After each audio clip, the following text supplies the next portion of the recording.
Hello. Jackson Hello. Jackson has never told anyone this on the show, and I think I finally have to reveal this information after nearly 500 episodes. Jackson had his baby eaten by a wild dingo a couple days ago. And he said, dingo came and ate my baby. He was all over the news. He was made fun of on talk shows. Well, it turns out that that was true, and Jackson right now is in court trying to sue the Australian Wildlife Preservation for childcare costs. So he's not here because he, for some stupid reason, cares about his child. I don't get that. I really don't get it. I'm the dingo. Yeah. Kyle was the dingo the whole time. It was him in a costume. He ran in the middle of the night, ran away Just with the furry. He was screaming "yif yif yif" all the way home with that small little baby. And it's pretty yummy. From behind the fursuit. Ugh. Anyway, welcome to the official podcast. Jackson is, I don't know, in hell. It's really not important. He's not here, but we're here. We're queer. That's all that matters. Yeah, and we're here to tell you more stories. Kai, you brought 3 topics. I brought no topics because I had a very boring week. So if you want to get started, and we'll just pivot from there, I'm going that'd to be save great. one of them for when Jackson is here. Okay. What would you like me to start with? I have 2 things that we could do today. One is, I guess, a little bit more Shane Noakes, and the other is a perhaps new Internet badass. I think that's the right order to go in, where the Shane Noakes episode, people like that, we'll get an update there, and then when that runs out, why don't you go ahead and pivot to the new hotness, the shiny new guy. Well, that sounds good to me, Andrew. Yeah. So, let's see. Shane Noakes, so to continue our saga, where did we leave off last time? So, to recap from my memory, he pretended to be a Microsoft employee while actually just being a beta tester on a game or two. He pretended to make incredible amounts of money and have a pension while he was actually asking for handouts and welfare type money. He claims all sorts of cybersecurity back-end knowledge, like, oh, you better watch the fuck out, fucko. I can get through your Ethernet cable and find your house and put you in prison, where realistically, I don't think he's ever done that, because anytime he's challenged on it, he just goes, oh, you're not worth my time, that kind of guy. Don't forget, you forgot the most important part. You're going to get our asses kicked. He benches 800 pounds. He benches 800 pounds. He leg presses like 10,000 pounds. He's in incredible jack shape, despite photos of him showing that he's got the body of a Disney adult, the average Disney adult. He really does, yeah. Yeah, claims to be a super athlete. Claims, another big one. He decides to tell the entire internet the most intricate, detailed personal stories about him and his girlfriend you could ever imagine about every subject. Yes. Wife, right, his wife. Yeah, those are the big key checkpoints, right? Was there anything else for the people who maybe haven't heard that episode? That's about it. I think we titled it the Shane Noakes saga, or the story of Shane Noakes, in case you're curious. Everybody had a good time, so go check that out if you need the part 1. I'm going to continue a little bit. This is not going to be the conclusion. I just pulled a few more funsies. Last time, we talked about him just after we hung up. Not hung up, but ended the episode, Andrew. You're going to have to tune into my stream again, by the way. Yep, I got everybody. Okay. Just after we hung up, we checked the O&A forum, so we saw, they have his divorce documents. So I pulled those up. These are from 2024, by the way, from his ex-wife, I believe. Oh, no. Kristen, yes. So the title was something... it's so mean, but I'm going to have to pull it up just to read it. Once again, I realize we're going to have to censor some usernames here. Obese pedophile Shane Noakes was divorce raped for his PlayStation 2 and Wii. This is already a titillating title, isn't it? They do not pull punches on the O&A forums, do they? Identification of... So they have his... Again, we talked about this last time, I believe, but it's one of the bothersome things to me. One of the very few things that I strongly criticize about the US is that all of your bureaucracy was basically set up during the era of the Yellow Pages. So anyone can just get his hands on any documents about your private life. If you get married, divorced, have a kid, somebody dies in your family, everyone immediately knows about it because they can just get the court documents. These guys did. So in the Superior Court of Washington County and the marriage of Kristen Noakes, the petitioner, and Shane Noakes, the respondent, they were divvying up their possessions, basically. Children of the marriage dependent upon either of both spouses does not apply. They're childless. They are both born in 81, so how old would they be? 46, both 46, of them, give right? or take, yeah. Yeah. So they have no children, but they're divvying up their property, which is, this is a community of separate property owned by the parties. The court should make a fair and equitable division of all the property. The petitioner, his wife, recommendation for the division of property is set forth below. The petitioner should be awarded the parties' interests in the following property. So would you like to read it? Yeah, so basically what this is saying is if the divorce goes through, she gets all this stuff on this list, right? That's what that means? Yes. All right, here we go. And this was 2024, you said? Yes. Oh boy. All right. 2003 Toyota Matrix. Wonderful car. Splendid car. Wii, doesn't even say Nintendo Wii, just says Wii. Yes, the console. $400 to purchase Xbox 360. payment to be made at agreed upon times. I like that. This is not even a position they have. It's just they're planning on. By the way, could I point out that his name on older forums was Morpheus Freak, and one of his passwords was literally the Matrix. I like how it's he drives the car called the Toyota Matrix. Oh, I didn't even put that together. He has a theme. That's super funny. After that, we have PlayStation 2. Again, this is 2024, and they're fighting over this. That's crazy. 2024 and 3 out of 4 demands so far are video game consoles. Old consoles, not even like new expensive ones, but old retro consoles you can just get on eBay or wherever. Yeah. Oh, you know what? I'm stupid. Hold on. The filed 2024, that might be the request they made for the file. The actual divorce itself, I don't know. May not have gone through till later? Or No, I mean, no. This might be a much older document than 2024. Oh, okay. The filed 2024 might be a FOIA request stamp. Oh. I wonder if there's anywhere we could find a date. 2008. 2008, right there. Maybe. Oh, yeah, maybe. Yes. Okay. Yes. Okay. If this is 2008, this is way more sensible. Okay. Yeah. I was going to say, because the $400 for Xbox 360 doesn't make sense. So and a 2003 Toyota in 2026. I mean, But I was just thinking, like, Krista, isn't she like, that's still his current? Okay. Makes much more sense. All right. So then we have HD player. I don't know what that, I guess CD player. CD player, maybe. I don't know. Bike, bed and dresser, and then this is kind of sad. Our cats. That's that's pretty sad. Yeah. Surround sound system, freezer. And then there's a new list that says the respondent should be awarded the party's interest in the following property. Is that the same thing? Oh, respondent and petitioner. So that's what he gets, is the second list, right? Yes. Okay, so this is the list that Shane would get to keep. The Xbox 360 and hard DVD drive. So they had an Xbox 360 they shared. He gets to keep it, and she gets the money to buy her own. Yes, correct. Marriage goals, relationship goals, ladies and gentlemen. Absolutely. PlayStation 3 HD TV, and blue bike. So the first one is just bike. The second one is blue bike. So maybe it's better. I don't know, because it's blue. Who knows? Yeah, maybe. Also, it's just funny to me. She must be a real gamer, though, because I know that if I got a divorce, the last thing on my wife's mind would be like, okay, well, you need to get me a new Nintendo Switch, Kaya. She'd be like, whatever, you man. Keep it, you loser. Like, they're in the throes of divorce. They're in the throes of divorce. Right. And she's like, honey, I'm going to need some money, and I got to find a new place to live, and I don't know what I'm going to tell my parents. And he's like, well, you're going to have $400 for a new Xbox, because I get to keep the old one, right? And the PlayStation 3, you can have the 2. I want the 3. It's better. It's better. Yeah. That's funny.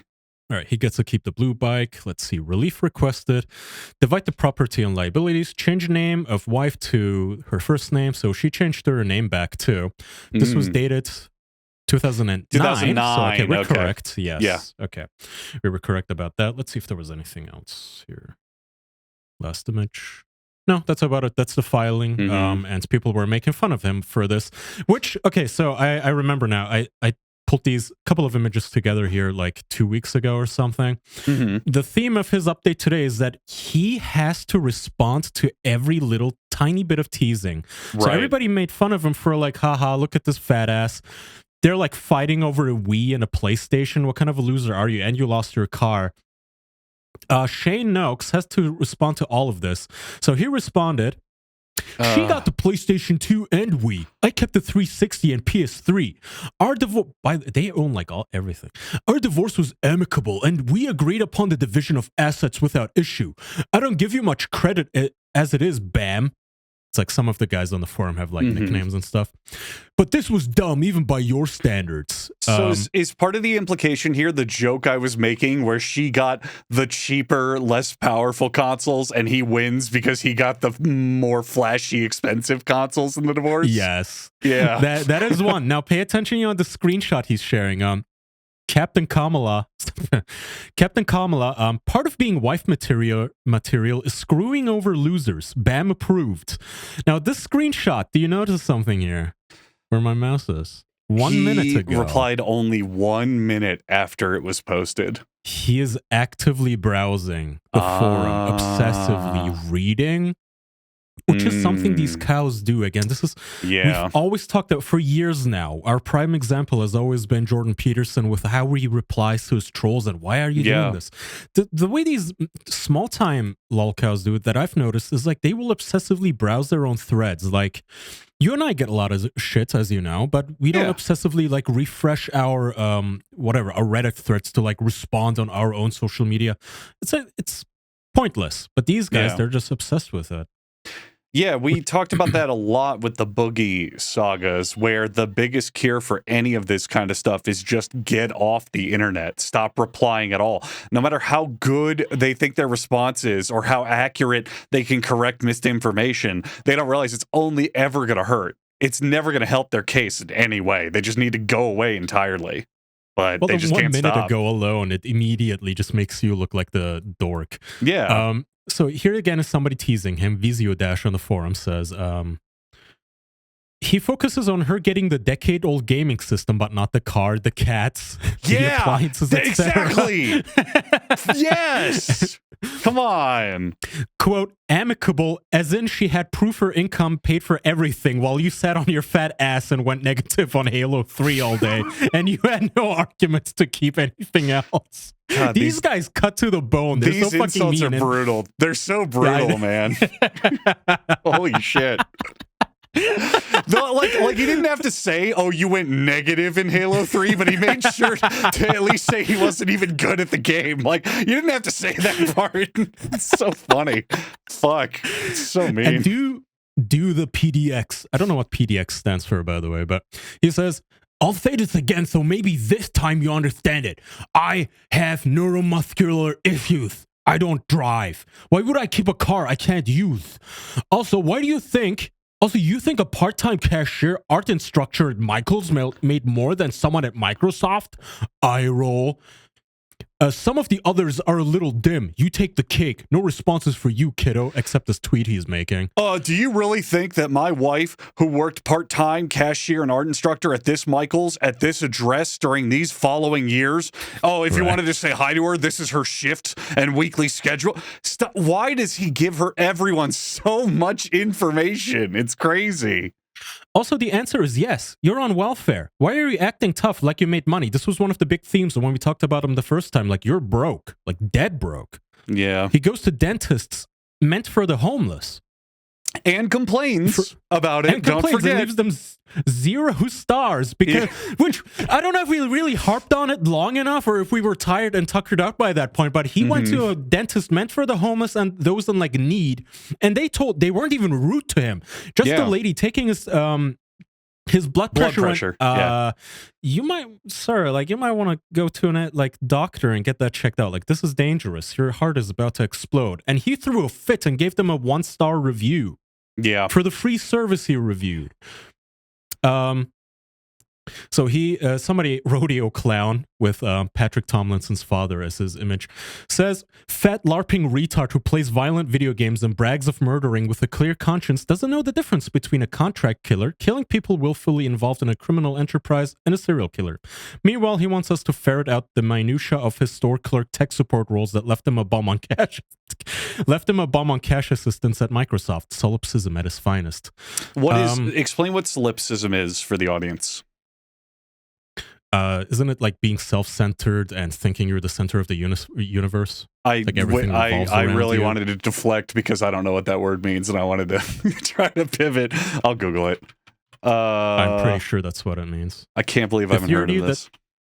The theory that the self is the only thing that can be known and verified. The view that the self is the only reality. Yeah, okay, so yeah. So world revolves around you syndrome. Got it. Yeah. No, that's not what I want. Quite frankly, what I want is for the entire group of stalkers to be executed so humanity doesn't have to deal with your disturbed stalker shit. Patrick is fine with you going to prison. I prefer the death penalty. Play a hardcore death metal riff after he says that. Play some like Duke Nukem music drops. That's badass. Which isn't even true, by the way. Like, Patrick Tomlinson does want everybody fucking dead now, yes. At least. I mean, he maybe back in those days, back a couple of years ago, he was fine with prison. Now it's just like, he keeps texting people, this is the gun you blew your head out with, and stuff like that. When they're just texting him, like, the idea is like, you've just ended your own life and stuff. We're going to get to him one day. So, I don't have any forum posts here, but again, the theme is people pointing out one thing and Shane replying out of spite. So somebody said, hey, your teeth are ugly. You never. How come you never smile in photos, Shane? Is it because your teeth are ugly? So he tweeted a photo of himself smiling, and this is what that looked like, which immediately, I don't think that jar actually said kitty originally. So he's holding a jar of chocolates, whatever, like white chocolate, hazelnuts. It looks like a Nutella kind of thing. Yeah, Nutella kind of thing, but I guess they photoshopped it to say kitty, unless that's a real brand. Kitty, I don't want to look up kitty spread. But well, now let's go into detail. Why don't you want to look up kitty spread, Kaya? If that is a real brand, that's a terrible name. Anyway, people of course made fun of his teeth, which he went to the homeless doctor for, and people drew him very lovingly. I wish I spent more time arguing online as he's going into the ether, the unknown, passing away in his hospital bed. People made fun of his weight, naturally. The internet tends to go there first. Yep. Rare but not unprecedented health update selfies. Did PT and then spinal decompression therapy this morning, which gains me back about 2 inches on height and a lot less pain. The joys of degenerative disc coupled with neuromuscular issues. Finally on my way out to run a few errands. So there's some in the mirror. Very cute. You know what's really sad about all this looking at it? He looks like if he got off the internet, stopped trying to be like superior and win arguments and whatever. He looks like he could be a happy dude. Like go to the other photo. Go to the second photo that he took in that post where he's like smiling regularly in the mirror. Doesn't he look like a guy who could have friends and a wife, or like he looks like a normal put together guy, not like a lot of the other locales who are like, rotting in the organs and disgustingly to the point of no return fat and don't take care of themselves. He looks like if he just got off the internet, he could just have a normal happy time. That is true of so many of them. I bet if you really, really tried with like I don't know, if you washed them down with like a fire hose, you could probably make Chris Chan look presentable. Yeah, all of these guys, they just. But the point is, like, okay, somebody called you fat, and your first act is to take your shirt off and suck in your humongous, morbidly obese guts and take this like weird stance photo with his pants pulled all the way up, hiding his fupa in his pants. Like, this is embarrassing. Why are you doing this on the internet? Just because somebody told you to, basically. They ordered you, like a spell. I'm going to call you fat, and you're going to take this photo, which, of course, people took to immediately calculate his height. Because people called him short, and he had to prove to them, oh, yeah, I'm short. I actually just gained 2 inches, and they calculated it from older photos and the door frame. So in this photo, of course, there's like a different... in this photo, you can see his head is just above the bottom of the highest panel. No shoes here. And then he's wearing shoes, and suddenly he's higher. So he's wearing platform shoes. I'd guess at least 3 inches, this person says, to lift it to reach 5'9". Shane Copes is 5'6" or shorter. As for thick, I'm 205, by the way. Of course, he was constantly lying about his weight as well. This is not 205. I'm sorry, but it's like, Like, I don't... No fat shaming on this show, as you know, but this is not a man who is 205 pounds. Okay. My favorite thing that these groups always do, I think 4chan kind of started the idea where you use like door frames and angles of photos to calculate people's heights, like all the most like obsessive mathematics you'll ever notice, and they go into whole thread. Like, it's insane, man, what people do just to make fun of people. It's crazy. They would find out what exact phone model this is and then use it as a measuring stick to go down like the arm and measure the head to like body ratio and whatnot. And of course, if you upload photos of yourself to the internet, this is what happens. Sean, 25. Head on wheels, looking to give a grade A BJ. They call me Superhead. I got a long tongue and I like to get sloppy with it. Hit me up if you are down to be blown away. A Tinder profile. Is that Tinder or Grindr? I assume this is Tinder. Isn't Grindr like all black? No, Grindr is all gay. Grindr's all gay men. Oh. Male for male. And Grindr's reputation is like you make an account and get hit on like 30 old dudes looking to just fuck it and quit it like immediately. It's a very casual sex place. Yes. And finally, Kiwi Farms. He's so desperate to keep people away from his thread. I am, and then he tweets the link. You see how fucking like cutting your nose off to spite your face? Like, why would you do this? Hey everyone, I'm evidently so afraid of you reading the bullshit these folks make up, ... I'm evidently terrified to do what I just did, according to them. Like, Shane, you're doing like reverse psychology. They teach 10-year-olds not to do this. They teach 10-year-olds, you know, hey, look, Bobby, if your friends say, I bet you couldn't do a backflip, don't just do a backflip just to prove them wrong. You'll break your neck. What people don't learn in these situations, none of these people that you bring to the show, is you can just say, okay. You don't have to justify things. You don't have to prove people wrong. You don't have to fight for yourself. You don't have to respond. You could just look at things and go, okay. Oh, they made a hate thread about me. Okay. Oh, they're talking about you and posting Twitter threads. Okay. You don't have to do things. You can just let them happen. It's okay.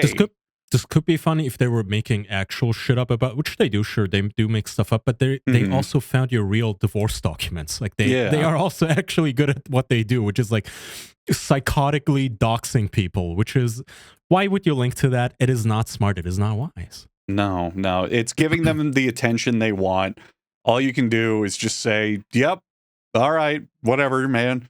It's just so funny how the internet opens a whole portal to this kind of shit. If I was walking down the street and there was a guy who was giving me shit and attitude and trying to be like, you want to start a fight? Where you going, punk? Where you going, bitch? I'd be like, all right, man, calm down. But for some reason on the internet, everyone wants to like fight for themselves and defend their honor. You know what I mean? It's weird.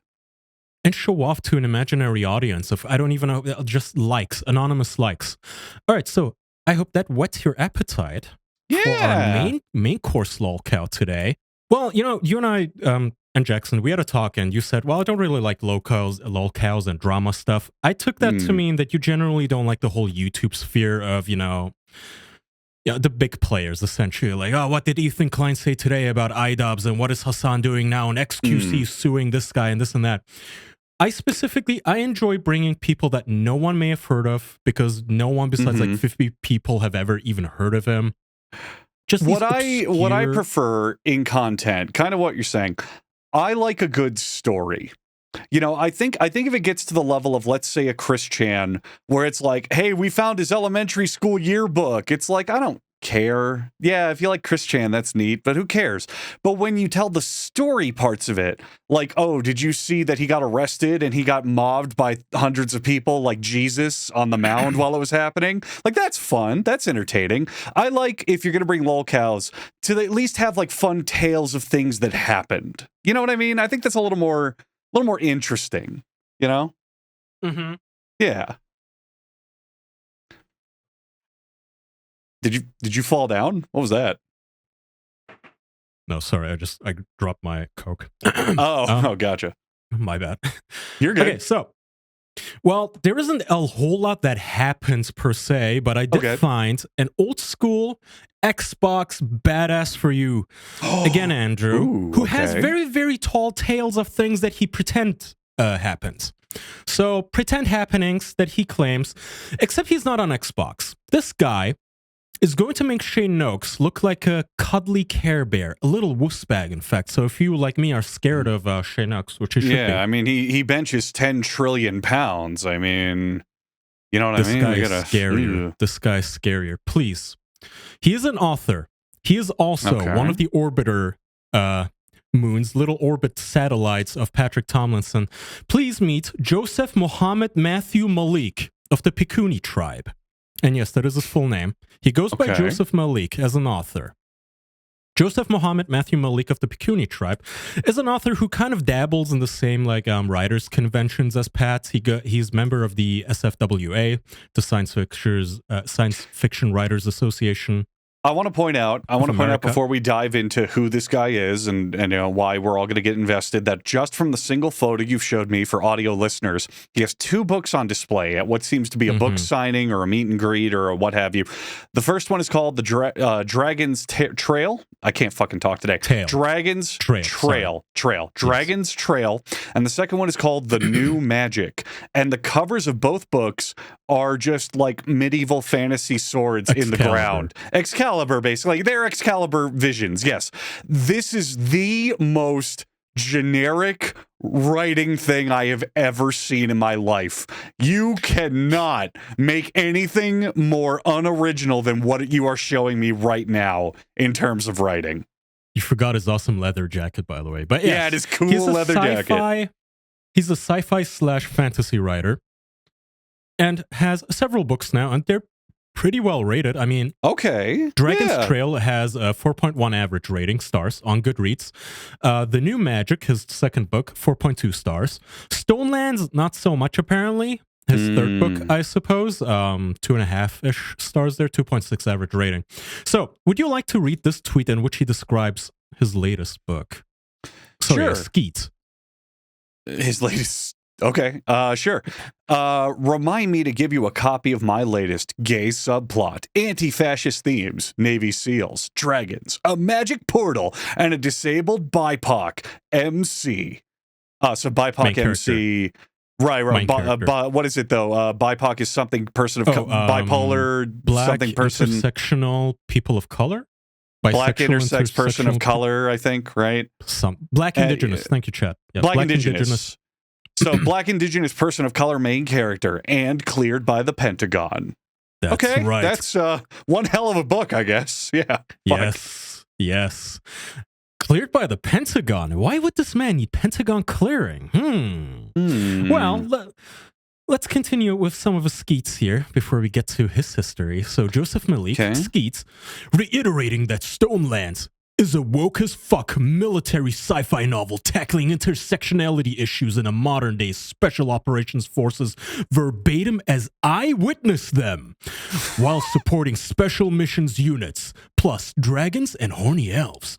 Judging by the threats I'm receiving, I'd say this hit a nerve. So let me do a little prediction math here. This guy wrote 2 pretty decent fantasy novels, and then his third novel is him trying to destroy the radical left, try to be like, oh, everything's too woke now, or radical right. Sorry, the radical right, other side, yes, just as where he's like from the opposite side, yes. Well, that's what a great sell. Great, yes. I want fantasy with intersectionality issues. Yay! Yeah. Look, this novel here's got dragons and a mythical sword, and they ride through kingdoms on horseback. But we also really need to talk about how there's too many black women in my movies. I just thought I'd throw that part in there. When they pull out the magical surrounding stone that can transport them to the extra dimension of wizards and elves, I thought they should all stop and have a monologue about how, man, there's a lot of Asian people and I don't like it. I just thought we should include that. It's important, Is that the vibe I'm getting here? So I was looking into this. Apparently in the publishing industry, they're sort of going through their own mini, super niche culture war right now. Because the publishing industry is apparently super racist against white males right now. So white men like him which is me actually being racist because he's part Native American, which I'm going to get to. But people like him have to apparently like do this sort of like, no, it's about intersectionality issues and the modern forces and horny elves and whatnot. But he cannot help himself. All of this stuff aside, all of the politics aside, he has to remind us that actually he is also badass. So this is on Reddit. Writer Joseph Malik says, "My debut novel has a scene where the main character death kills his way through a room full of opponents. When his buddies find him, he's sitting against a wall in a pool of blood and twitching body parts, talking to himself and rocking back and forth. I will say I'm a combat disabled vet, but I'll neither confirm nor deny that it's based in real life." Okay, so this guy took an extremely generic like action movie moment that you've seen God knows how many times, and is trying to wink over to the audience and go, this might be based off of me. This may or may not have been something I did. I'm just like John Wick. Ooh, I'm all fucked up and crazy. Ooh, I may have murdered, death killed. And this was too lame even for Reddit, by the way, who gave them minus 2 down dudes. Even they were like eye rolling at him. Oh, man. Seems promising. Seems promising, right? Mm-hmm. I can neither confirm nor deny what kind of freaky shit the U.S. military stumbled across during the global war on terror, but I do have Crossworld's military fantasy novel out on subs that had to be cleared and in sections redacted by officials at SOCOM, DIA, and the Pentagon. So SOCOM is apparently the Special Operations what the fuck was it? The United States Special Operations and Command or something like that. Yeah. So, oh my God. Can you not right now? Cat. Okay, I don't know what DIA is. DIA military, let's see. Did he mean CIA? Defense Intelligence Agency. Okay. Mm-hmm. Global War on Terror. What kind of freaky shit do you think he stumbled upon in the Global War of Terror that would in any way relate to fantasy? Like, was Osama holding fairies in his harem? Yeah, based on his first posts, I'm going to assume that he discovered during the War on Terror a mandate that says that they'll brainwash the American public by having their movies star black people and women of color, and he's gonna call out and scream and shout that that's bad and wrong, and the only way he can get it to the American public is through his incredible fantasy novel about dragons and horny elves. Am I on the right track here? Something like that? Probably. I mean, who knows what Osama bin Laden was for, why he did 9/11. Maybe those planes were dragons, right? Yeah. Maybe it was aliens. Who the fuck knows? Yeah. So according to his own blog, let me pull this up actually. So this was on a blog post announcing his novel Stonelands, written like 7 years after his previous novel, The New Magic. Mm-hmm. Which is kind of crazy to think about as well, that he had 2 successful, decently popular books, and then he pivoted hard to write whatever the fuck this tangent is that he's going on. And people hated it. Yeah. Well, he was trying to explain why it took 7 years. Those of you who have read my work before know that even when it comes to the magic elements of fantasy, I don't use quote-unquote hand-wavium to explain things away. Accuracy is essential to my world building, so I wasn't willing to gloss over the military details that make the whole thing work. But it had to be done in a way that ensured the Joint Special Operations Command wouldn't have to shoot everybody who reads it. And here's an example of something... Even though it's a sci-fi fantasy crossover, I needed to change, remove, and even redact a startling amount of material to get it cleared. Case in point. Here's the O-port I drew up for the formation of the task force in Stonelands, which had a couple of sections blacked out just to be funny. When it came back from the DoD review, it looked like this. And he shares just how much. So here's the whole idea. He's writing books, Andrew. He's writing a fantasy sci-fi novel where I guess like Stargate, right? That's like basically what Stargate is, right? Like modern military dudes get transported into a fantasy realm. He's writing the story, but he has seen some shit, Andrew. So he has to first clear this with the Pentagon. He has to run this by Area 51. He's trying to hide mission critical information and government classified info in this novel that's about dudes fighting dragons and horny elves. That's the basic idea, right? Yeah, I mean, those are, based on real events. Some sections, some names are made up on the spot to protect the identities of real elves, obviously. So I'm just sprinkling you, giving you a little taste of all the little threads we're going to go into. I'm going to go into his military history and his writing history. Here's another taste for you, Andrew. Did you know that Joseph Muhammad Matthew Malik of the Pecunia tribe invented ChatGPT? So I'm a little baked. But I'm seeing ChatGPT replies and thinking back to my days as a research assistant for a computational linguistics firm in 1997, and holy fuck, y'all. But is AI just Markov chains and equivalence matrices with exponentially larger data sets? Cause I helped invent that shit. So I asked AI. I sent them the screenshot and I said question mark, and AI said, that is a pretty common genre of take and it's wrong in an interesting way rather than a boring way. And then give me an explanation of what Markov chains is, which is way above my pay grade as a fucking lowly, retard on the internet. But turns out he probably did not invent AI. Something tells me. Now, I was not there. In 1997, I was 6 years old. I was playing Pokemon Red on my Game Boy Color with the kids after school. So I'm not too sure about this guy's credentials, but there's just something tells me, like a gut feeling, he had nothing to do with it. Just nothing. It wasn't even involved. But it's a guess, know? So, Andrew, do you enjoy those, like, unironic stories of people doing the whole, and then everybody clapped? The genre, I do have a good giggle of those, where people are like, I actually stood up and said to the teacher that 1 + 1 = 2, and he had foolishly written on the board it equaled 3, and that kind of shit, right? And that teacher, Albert Einstein. Yes. And then he walked in and gave me $100. Yeah. You don't see that sort of stuff anymore, except in these teeny tiny insulated bubbles of people who just like Shane, like preserved in amber, these cavemen from the Xbox shit-talking relics. Era. Yeah, relics. Like in Jurassic Park, you have to like melt them out of the amber and extract their DNA. So here's some distilled DNA, badass DNA. Went to an Arco. I don't know what Arco is. Is that like a gas station? I can look it up. I've never heard of Arco. Let's see. Arco is a 2025 sci-fi movie. No, it is a gas station. I just looked up Arco gas. Right. Went to Arco after tonight's gig way up north for gas and sweet tea. Saw the attendant's name was Fadi. Knew an Egyptian guy with the same name. Exchanged pleasantries in Arabic. Big smiles. Largely toothless biker-looking guy ahead of me in line was parked next to me when I went outside. Him.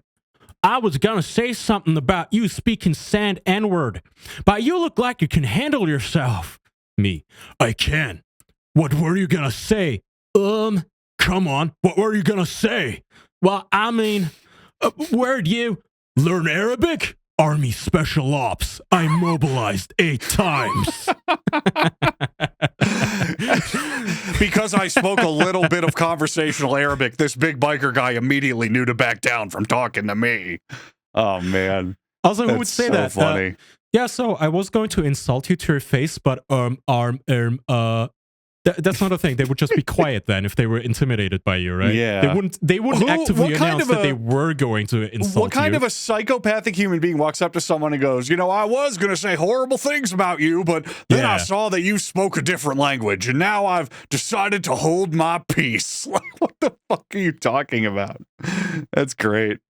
A common theme in his a neighborhood, Andrew, is that there's a militia.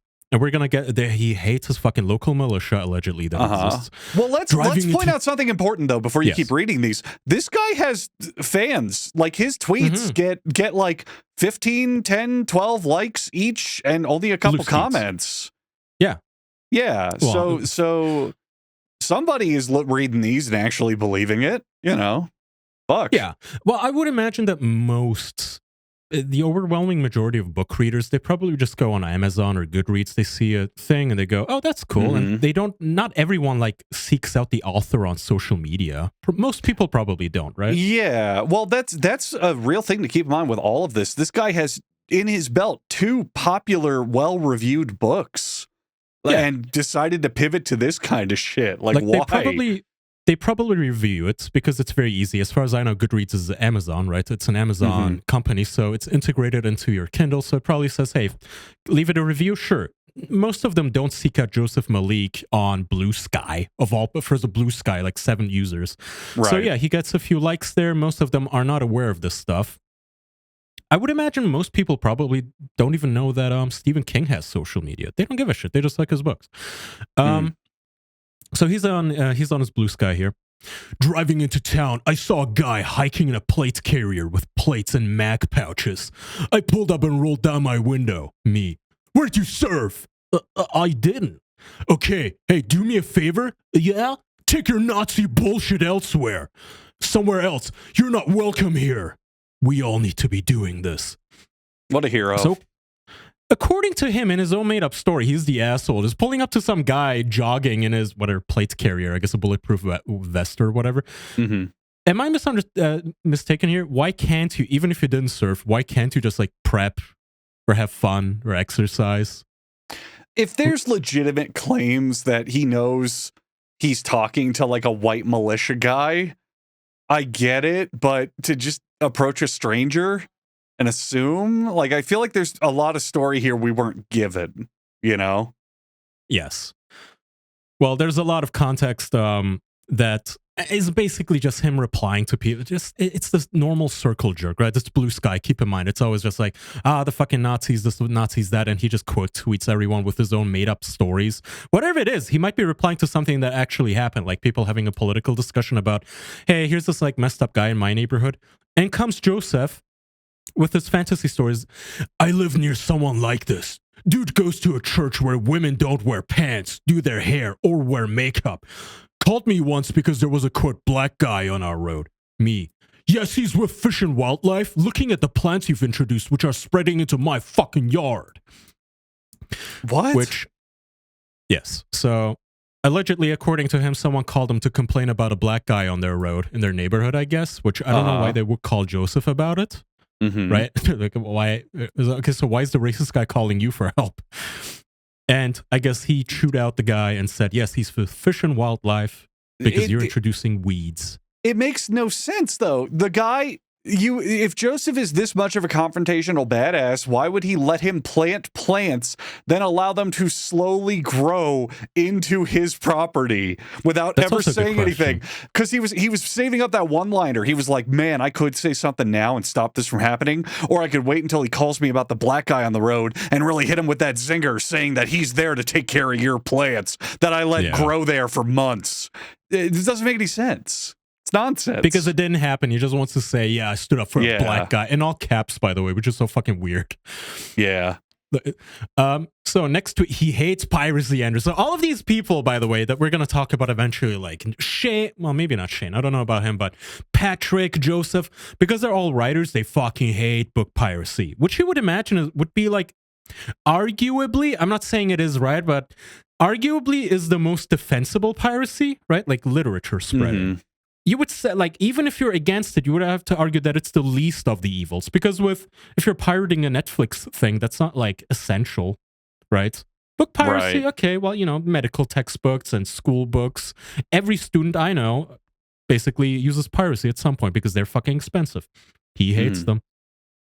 I'd rather he see it. I once came within about 30 feet of mauling a guy who ran a book piracy site. Dickhead decided to show up at a con panel where I was featured, after threatening me when I informed him I was suing him. If only I vaulted over the table instead of going around. I don't think he realized just how big I am. My neck is the size of his thighs, nor what a professional soldier looks like when he's decided to kick your ass. He's probably still running. I would be. And then he took a photo of himself. Can I read this shirt? I would love to read this shirt. So he's wearing one of those shirts very akin to like, oh, you don't want to feel the wrath of a grandfather who has a granddaughter enrolled at Kimberly Elementary School, like those kind of tough guy shirts. It says, Mean old man boxing club. Hands up, chin down, move forward. The sweet science. Like, yes. All right, yeah, totally. I have only, when I've seen those shirts on the street, been struck with fear and terror, knowing that man will end my life if I even look at him wrong. That's the only thing those shirts ever convey. Absolutely. Yes.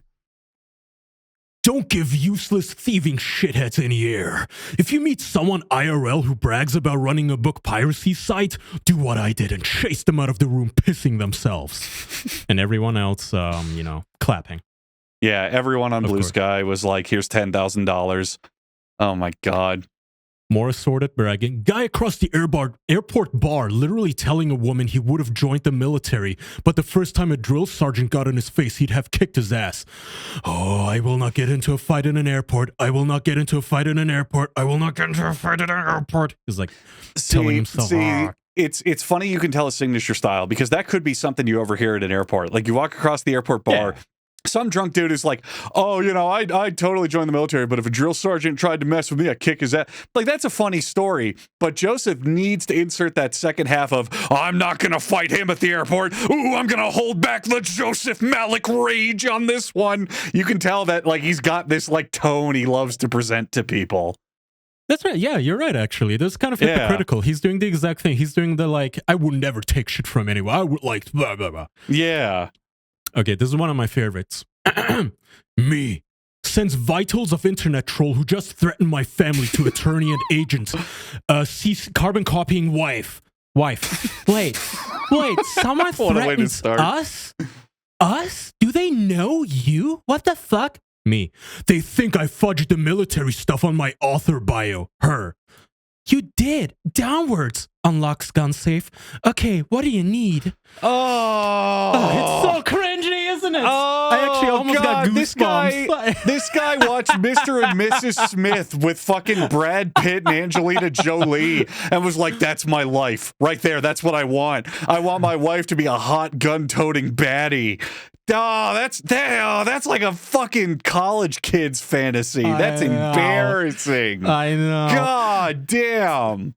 For those not following, I trained with the Foreign Legion while acting S2 for a USA SOC detachment. I got tapped into the SOCOM J2. I don't know if y'all know how squared away you have to be to land a gig like that.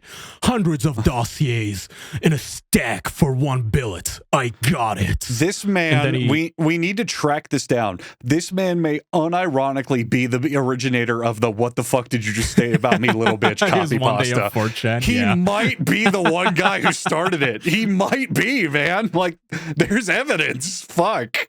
Holy shit. And it gives that vibe of Shane Noakes again. Like, do you even know how professional I am? Like, Bill Gates himself asked to hire me. He continues with his credentials here to support Tier 1 units. I didn't mean to interrupt. I'm sorry. Keep going. To support Tier 1 units, you have to be trained up to the point where should shit go down, no one has to babysit you. Foreign arms, improvised weapons, advanced hand-to-hand combat driving. Hand-to-hand combat drive? Did he mean to put the comma after combat? Anyway. No, it's in the right place. Is that your feed? It looks correct. Advanced hand-to-hand combat driving. That looks right. Sure, yeah. Combat driving. Yeah, combat driving. Like John. Yeah. Languages, explosives. Oh, I see what you mean now. I understand. No. Combat driving, I think what he means would be like evasive driving, like combat zone driving is what I think he means. But that is confusing. I see what you're saying. Defensive driving. Combat driving is death race. I see what you're saying now. Okay, yeah. Now I understand. Okay. It's non-stop training between mobilizations, and we're just the nerds, and this guy decided to threaten me and my family, which means that he didn't serve, or if he did, it wasn't in a capacity even remotely tangential to US SOCOM, because if he did and he'd cut me a white swath. Either way, he doesn't worry me. I know where he lives. Anyway, my attorney is handling it. I did once fly to England to beat the crap out of someone who'd hijacked my website, but that was a different me. Violence makes your soul all sticky. Sure he did. Sure. Oh, fuck. So I want to point out before we dive deeper into this, I have thinking real intense on this, probably about 2 maybe 3 friends that are active, regular military.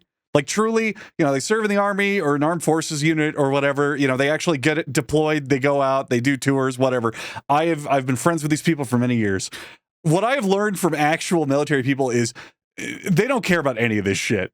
None of them go on Twitter to be like, look how cool of a military badass I am. They just shrug. You ever ask them any question about the military ever? They're like, yeah, that sucked. Oh yeah, I went here to this country. It was whatever. It sucked. Oh, I did this thing. Yeah, it was a shit night. Yeah, I shot a gun. I saw some action. It's pretty fucked up. Maybe they'll have a cool story or two. But none of them are sitting around like John Wick badasses trying to convince everyone of what a tough guy they are. Because if you've made it that far in life, all of those guys, they have gravitas. They understand, like, I'm not going to, like, I have been involved in top secret operations. I'm not going to brag about them. That's the whole point. I am adult and man enough. I am man enough to keep it to myself and be discreet. That's the whole point. That's why they get picked. You're not some retard who's going to brag about this, right? On the internet? No. Exactly. Good boy. Like, the best of the operators are probably dudes who no one even knows they did this sort of shit. Private Malik, thank you for coming to this military court-martial. The reason that we are dishonorably discharging you and removing your service medals is you used your military combat training to fly to England to beat up a man who talks shit about you. We cannot allow that in the U.S. Armed Forces. I apologize, but you're going to have to be dismissed. Also, we gave you an assignment and you blabbed about it on Blue Sky. I also like this line, which he wants to be like solemn, I guess, or deep, but it just sounds like so gay. Violence makes your soul all sticky. Yeah, does it? Like all gooey and white? Oh, man. This guy would benefit so much in life if he just shut the fuck up and kept writing fantasy books. I bet you he could have had a popular series, did some book signings, made some good side cash. It would have been so much further ahead if he just shut the fuck up. But here we are. He still does. I don't think his career is like nobody's fucking with him as far as I know. Like not the ONA, not the Kiwi firms. As far as I know, everyone's leaving him alone. People just screenshotted a lot of this like shit talk he has done over the years. So here's one of my. This one is even better. Well, that's because this guy's kind of new. That is a disclaimer we have to reiterate. We do not advocate doxing. Do not take this episode to go track him down or public his info. Yeah, I know it's obvious, but we got to reiterate it. None of this is any at all for you out there listening. Any advocation of anything. Do not leave these people alone. Just leave them alone, please. That's all. Continue. All of you, even if you're like a toilet licking pervert, you are above this man, probably. Yes, okay? He's beneath you. Don't fuck with him. Anyway. Yes. So one day he tweets. Sorry, he blue skies. Some years back, I sent a joke over a top secret system to a buddy, if I recall correctly. A throwaway line about picking up a length of rope and a wobbly stool on my way home. The chat NL flagged it. Some sysadmin someplace saw it, and the command sergeant major for special operations called the local sheriff. I got home to find the goddamn rose parade lined up down my road. They sent every fucking cop they could manage in full battle rattle. I talked my way out of it, but I got written up by my team chief. I got referred to therapy, which may have saved my life in the long run, but I still run into deputies in town who remember me. They'd been called to the home of a possibly suicidal special ops soldier, and they were pants-shitting scared. We laugh about it now, but $5 and my right nut says that there's a fuck not herewith flag on my address in the local law enforcement database. I will absolutely not count on law enforcement support if things go sideways. Nope, they're scared of me. They'll be way more scared of someone I'm scared of. Me dialing 911. Yeah, there's some dead guys in my house, but hey, everything's cool. No, hurry. No hurry. We're gonna need to wait for my lawyer and the colonel from my group anyway. Cool. See you soon. I am gonna have a few drinks before you get here, though. Oh, he's so cool. Oh, fuck, that guy again. Oh, he's so cool. This guy, you could tell that this guy grew up watching Rambo hundreds of times. It was like, that's gonna be me. One day, if I ever snap, if I have too bad of a day, I make a joke that goes wrong, it's over. This whole town's gonna get fucked. Like, oh, God. This is embarrassing. Yeah, and by the way, like Rambo, another great example of the quiet stoic type who literally just all he wanted to do was be left alone. Wouldn't say. I think Rambo has like maybe 5 lines of dialogue. It's like a Mad Max type dialogue. The whole story of the original Rambo is he's visiting a friend in a town he's never been to before, and a cop shows up, doesn't like that he's like a drifter and a hobo-looking guy and potential, crazy vet, and he's like, "Hey, why don't I get you a meal to eat and you get the fuck out of our town?" And he's like, "No, I'm going to visit a friend. I'll just walk. It's okay." And then the cop's like, "Okay, maybe he didn't understand me. Why don't you get the fuck out of here? Like, I'll drop you off at the town line, but you can leave." And then it's like they start mistreating him and it leads to him PTSDing out of the place. What Joseph here wants to do is have the worst thing in the world that every gun owner wants, which is an excuse. This guy wants a reason to inflict horrible violence on people and is in his head playing badass fantasies out to make him feel justified. He wants to be like, "And then I shot 7 people who were trying to steal my television because I'm a badass and it was cool. And then the cops showed up and they were like, 'Damn, Joseph, you really showed them for stealing your TV.'" Like, he's a fucking basket case. It's not even I need an excuse, or like, it's not daydreaming about being Rambo. Or like, I want to be in a cool defensive, like, shooting or whatever. This is literally, he's fantasizing that anyone anywhere would give a fuck if he did buy a length of rope and a wobbly stool. I sent this over an encrypted channel, and before I knew it, half the army was at my doorstep. Now, you're fine, dude. Like, I'm not saying you should. I hope you don't. But if you did do that, no one's going to notice, probably, until the body stinks. Like, get over yourself. Yeah. Well, no, his wife would walk in and go, "Honey, no, now I have to exact revenge." And she'd start digging up the floorboards to pull out their pistols and shit. She would come and say, "Honey, that rope isn't even strong enough to break your neck." Yeah, your iron neck from your old man boxing club is too strong to hang yourself on. Don't you know how thick that neck is? Oh man, I like tearing down this guy more because he's at least a somebody. He at least has accomplished author books with fans and everything. Like, this guy has stuff. Just get the fuck off the internet, man. You're That's so true. close. Like, why aren't you? Why is this not enough? You have books. Just like, be happy. Yeah, write your books. You have accomplished something. Why do you have such low self-esteem? Write your books, do your little meet and greets, talk to your fans, and move on with your life, man. You don't need to proclaim to Blue Sky that if you decided to kill yourself, the entire National Guard would come in to make sure you took no one out with you. Like, it's insane. Yeah. It's just insane. It's insane. So here's gotta love a guy asked by a troll to... Wait, what? Gotta love a guy asked by a troll to out me for stolen valor. Oh yeah, of course he gets accused of stolen valor a lot. People are like, "Dude, come on." Like, people in your position, allegedly, they don't go around blabbing like you. This is stolen valor. Then chases down my military record and publicly apologizes on my website. Dude says he bought all my books in apology. He also left me the name, address, and employer of the dickless chud behind the campaign to sink Stonelands. So he screenshots a comment allegedly left on his website by somebody who started trolling him, then looked him up and his military record and got so scared he left an apology on his website. Here's how it works. On your own website, obviously you control it. You can edit any comments. You can go into the database itself and edit anybody's comments to make it look like they said anything, right? You can also just leave fake comments to yourself, right? Mm-hmm. So keep that in mind. Here's an alleged remorseful troll. Come to apologize, hat in hand. Liam says, came here to discredit you as stolen valor, but bro, your timeline. You've posted pics with a guy with a little digging with special forces for like 40 plus years, and was both in the Contra War and Syria. Special forces trained death squads in both places. Per your timeline, you would have worked with him in Syria. Your DA photo shows you were definitely special ops intel. I had a buddy explain your uniform, lol. But not special forces. You never claimed to be special forces. You were always careful to say special ops. I don't see any stolen valor here. Ugh. More important, that puts you, Mr. Just an Analyst, as the big brain. If you were just an analyst, I don't know. In very spooky company. Not a big leap that you legit trained death squads in intel. I sure as fuck don't want you pissed at me, lol. Also, I think some people shut their mouths. Better shut their mouth. Oh my god.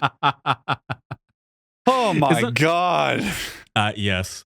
Isn't that incredible that this person has all of the exact like typing mannerisms as Joseph? Weird. Yeah, with super weird. Capitalizing the exact same like Death Squad's capital And D-S. And that he was able to dig up info on a guy who was in Spec Forces for 40 years and all the exact specific details to cross-reference the timeline. Yeah, all the cross-referencing, all the timeline markers line up, all the photos. This guy really thought that he was Stolen Valor, and then went, "Oh, I'm going to spend years of my life cross-referencing all these photos and timelines you posted, and then when I find out that I'm wrong, I'm going to write a dick-writing paragraph of how amazing you are." That's what real people do. That's what human beings do, all right? Yeah. Yes. Holy shit. All of the things you say, those are so true. I had no idea. So he has an obsession for whatever reason. I don't know why. No one, as far as I know, has gotten to the bottom of this on ONA or anywhere. He has a raging hatred for people who drive F-150s. I guess. Okay. I don't know if... Okay. So here's a skeet in Eastern WA, Washington, right? In Eastern Washington on vacation. Parked next to a white F-150 plastered in fuck-lip-tarts type regalia yesterday. He had left his windows cracked, so I tossed one of my wife's hair ties onto the floor of the passenger seat. I'm sure he and the missus will have plenty to talk about after church today. And when I got home, I walked in the door, and there was none other than Albert Einstein, who said, "Oh, that hair tie was brilliant." And he clapped and gave me $100.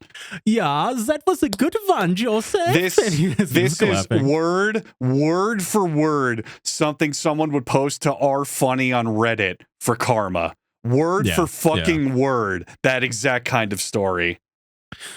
Gridlocked on I-5 south of JBLM today. I saw a guy in a white fuck you 50 pull up next to a woman in a Prius with a divorce your Republican husband bumper sticker, roll down his window and start yelling at her. I keep a smoke grenade in my bug out bag. I probably should have 3-pointed it. So multiple things. I don't know why it's always a white F-150 specifically. Mm-hmm. I'm sensing some issues here. Two, inconsistencies, yeah. Yeah. How often does this happen? That like, people with bumper stickers roll down their windows and scream at each other, divorce your Republican husband, and he's gonna scream at her. Well, what Joseph Malik is saying, and it's because he's a brilliant author and an analyst, is he'll pull behind a car and it says, "Honk if you like cookies," and he's the kind of guy where he'll honk incessantly and be like, "What's wrong? I read the bumper sticker. Everyone does that. Honk, honk, honk." Like, what world do you live in, Mr. Malik?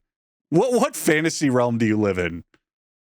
And of course, he has a smoke grenade allegedly in his bug out bag. Is that like a goat bag? So a bug out bag is a bug out bag is like if things go bad or you need to flee the city, or there's an apocalypse or a shooting or whatever. It's a bag that you can take with you at all times for an emergency, basically. Okay, so we have fire extinguisher, water, some food and stuff in our car. So I didn't realize I was a badass special ops. So he keeps a bug out bag within arm's reach while driving that includes a smoke grenade for God knows what reason. And also, don't forget one of his wife's used hair ties in case he needs to frame another driver into having an affair, which is exactly what he'll know will happen, instead of the driver getting home, looking at the passenger seat and going, "Oh, what the fuck is that?" and throwing it out. Definitely going to be a whole fight divorce, though, because he's ahead of everybody. Yeah. All right. So this one ends with an F-150 for whatever reason, but it's kind of a long one. Let me take a sip here. Unless you would like to read this one. I'll give you a second. You're good at reading these. Okay. Go ahead. All right. A local church out here has a militia. Excuse me, neighborhood security association. And one of those dorks lives down my road. I can envision them coming by in a crisis asking for quote-unquote donations. As if. And when I tell them to kiss my muscular Blackfeet ass, they'll probably rob my garden. But that's fine. For context, Blackfeet is his Native American tribe. Okay. the pasty white Joseph guy. Yeah. Last time I saw these dimwits at the range, they were bench resting in full battle rattle. Helmets, gloves, plate carriers, sitting at a table and shooting off it. And missing. One of them had his optics on backwards. Another had Doritos in a dump pouch because train as you fight, I guess. So they're shooting at a silhouette 50 yards away and missing half the time. And my neighbor recognizes me as I'm dialing in a new optic on a suppressed $2,500 LWRC AR a few lanes away. Now, very important detail there before we dive deeper into this. He has to mention how expensive and cool his gun is. He can't just say that he was dialing in his gun at the range. He had to make sure everyone knows that he has a fancy, spanchy, suppressed $2,500 rifle. Very important detail. And the bad guys in a story are literal cartoon characters. One is looking into a scope that is the wrong way, like literally looking down the binoculars the wrong way. Another guy's like eating Doritos and his neck beard and whatnot. So literal cartoon characters. Cartoon characters. It's my suppressed $2,500 LWRC AR a few lanes away, ringing steel at 200 yards and looking bored because zeroing a new optic is boring. Neighbor introduces me to his quote-unquote commander, who has to weigh 400 pounds, tells him I was in the army and should join the team because I could probably teach them the fundamentals. I politely declined. Their commander said, quote, I think when it comes down, you'd want us on your side. I gave him the full platoon sergeant face until he stepped back. If you need me to teach your men the fundamentals, I growled, why would I want you on my side? I spit in punctuation. I ain't carrying your fucking squad. The bell rang, and I went back to ringing a target they couldn't even see. And it's I don't know, it's just an actor or stock photo of an army sergeant. He's posting a photo of an army sergeant given like a mean mug kind of face. God, Blue Sky is an amazing platform. All of these have no replies and likes. It's insane. I can't believe it. Likes. It has 8 likes and no one's replying. No comments. Holy shit. So, we don't talk much, but he has a gathering of white F-150s. It's always white F-150s. Every time. Did a white F-150 fuck his wife? Like, what is this obsession? I don't understand where this is coming from. Well, no. A white F-150 was trying to break into their house, and his wife went, honey, what do you need? And started unlocking the gun safe. Jesus Christ. He has a gathering of white F-150s at his house every week. We'll see how it goes. But I have no doubt I'll be talking to them again the next time the supply lines go down. I see them slowing down, passing my garden. End. No one ever replies like, what the fuck are you talking about to any of these, do they? Nobody. No, they just ignore it. I mean, on Blue Sky especially, there's just a culture of like never disagree. It's like this non-confrontational. Do they call it positive toxicity or toxic positivity or whatever? Yeah. That they say like ruins movies nowadays and TV shows where like no one in the writer's room ever wants to say, dude, like Seth, like Rogen, Mr. Rogen, that's a really stupid fucking joke. Let's not film that. Right. So it ends up with this sort of stuff where nobody wants to deal with the hassle of saying, that's actually not real. These feckless shitheads are de facto militia. A de facto militia, and I'm afraid I'm going to have to shoot one of them one day. That's not a threat. That's something I legit discuss with my therapist every few weeks. Because I fought in a war already. They didn't. And killing people makes your soul all sticky. There's that line again. Jesus. Does their soul ever get sticky, Andrew? Every now and then, if I eat the wrong food, you know. Oh yeah, I get super sticky. Just you wipe and it never ends. It feels like some days, you know. Just such a sticky soul on the inside. Joseph continues. He's not bored, Andrew, of any of these stories. See, day in and day out, he logs on and he says, another one of those days when I find myself cleaning weapons and rechecking zeros just to calm my nerves. I'd sleep a lot better not knowing my Christo-fascist neighbor's dipshit church where women don't wear makeup or do their hair has a militia. Excuse me, a neighborhood security detail. That's just reiterating everything he's already said before. Yeah. No, it's repetitive. It's like self-soothing almost. Here he's shit-talking. I don't know what the context here is. It's a bunch of military guys I guess, walking in a park, patrolling. Yeah, and the original poster says, "I refuse to get used to this." Is the idea that the military is parading through a park? Is that the thing? If I had to guess, Trump deployed the National Guard to guard something. Gotcha. Someone saying, "I don't want to get used to this," and he says, "That SPC's facial hair is way out of ranks. It's DC for fuck's sakes, not a COP. As a retired Special Forces commander, I not only retain my rank and title, I'm entitled to full customs and courtesies commensurate thereof. I'd lock this kid up and knife hand him circa 2010 so hard he'd shit himself. Who's your fucking next line? Plus, this shit has a mag inserted. Way wrong. I would fuck him up right in front of his boss and his buddies." And I'm sure all of these like military dudes, they would just stand there and let a random like dude walk up to them and start beating on them. Hey, aren't you the guy who wrote Dragon's Trail? Like, who cares? Get out of here. Like, aren't you the elves and swords guy? Why are you doing this?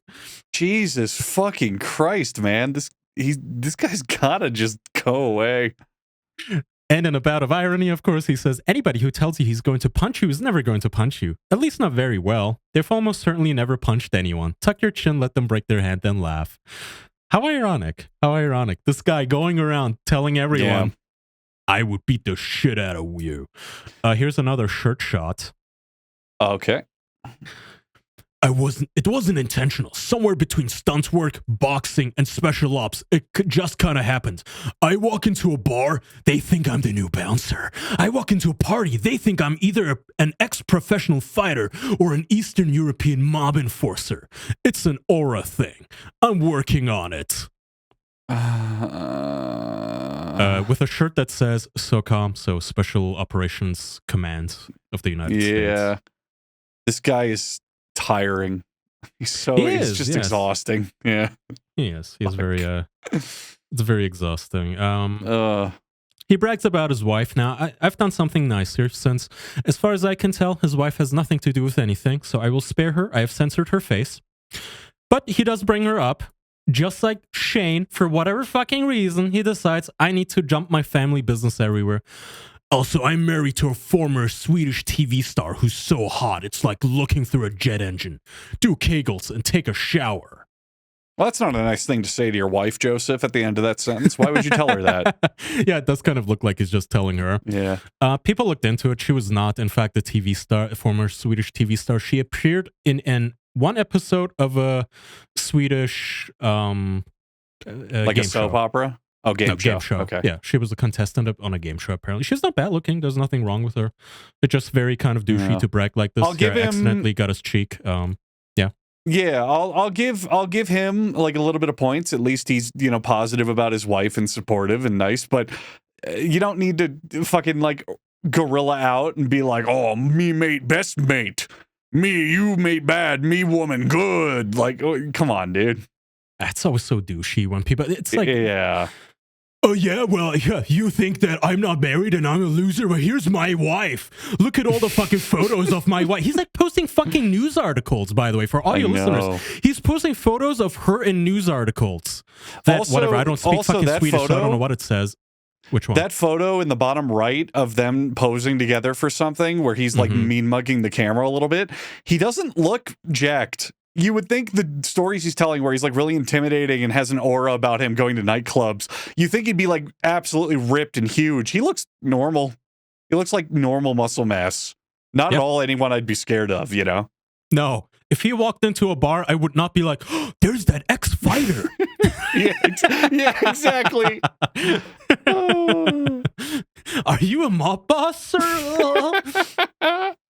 Here he gets called out by, of course, on Blue Sky, though normally they don't call each other out, they do infight a lot. Like, they have a rate, like a, what's it called, a purity spiral, like a purity test. Why are you mad at people trying to make books accessible and not Kindle for this? I think this was somebody, so this is a transgender person called the Doll Collector, of course, arguing with him about, if I remember correctly, he's super against... Book piracy. He said that earlier, piracy, but also, I think digital copies of books, I'm not sure. Anyway, he says, accessibility my ass. Eat a buffet of dicks. Fuck pirates. And fuck you if you steal from authors. Going forward, I'm doing print and audio only. Get them from your library if you can't afford to buy books. Every author should be doing this. And then somebody else weighs in, eat a buffet of dicks, Joseph? Wild how even in 2025 homophobia comes so naturally to white men. Do better, sweetie. And this is like unironic, sweetie, by the way. Like, this is not a troll. This sounds like they're... Wait, unironic? This sounds like they're just trying to be, like, inflammatory. That's unironic? I mean, could be. It's blue sky. It's very hard to tell. Could be a troll. Well, it doesn't matter. Let's say it's a troll. Right. Oh, you know, actually, I just saw that's a pic. Okay, this is... Okay, it says, hey, Pat. Yes, this is a troll. They're pretending to be a pet. This is a Patrick troll. Joseph says, though, I'm Pikuni Blackfeet. And you're an alt with no followers apologizing for thieves. Eat even more dicks, you soulless shitbag. And this is why we call him Joseph Muhammad Matthew Malik of the Pikuni Blackfeet tribe. He's an earnest to God. Native American. I'm 1/4 Blackfeet. My mother was half. My stepfather, who raised me from age 3, was full-blooded. I grew up speaking the language. I did my vision quest on Ninia Istiako with Chief Old Person's blessing. Cool it with the stolen books, you thieving, gutless piece of shit. You owe me money. Okay, that could be a legitimate credential, but Chief Old Person is really funny. That's a really funny name. Look, I'm sorry, but like at some point it goes into so much race science and the one like drop blood rule that look, if you're 1/4 or 1/10 in Native Indian, just let it go. Like you look like this, just let it go. It's fine. It's okay to be just a white man. It's fine. You don't have to like do the I am of the blah blah blah tribe and I trained with chief old person's farts. You owe me money also is the funny line. And this guy says, fucking neat. You're a white guy, shithead. I don't need your fucking 23andMe report. Let's see that tribal ID card with your obviously Caucasian face on it, Tonto.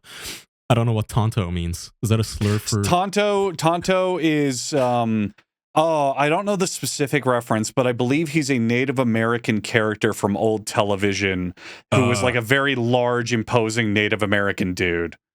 A fictional character, the Native American companion of the Lone Ranger.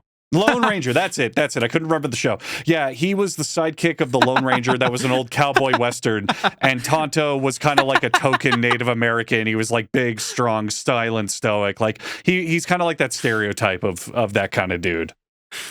And the troll shows a Photoshop meme image of a tribal ID card. I guess that's at Blackfeet Nation. Old Person Junior. Old Person Junior. Old Person Junior.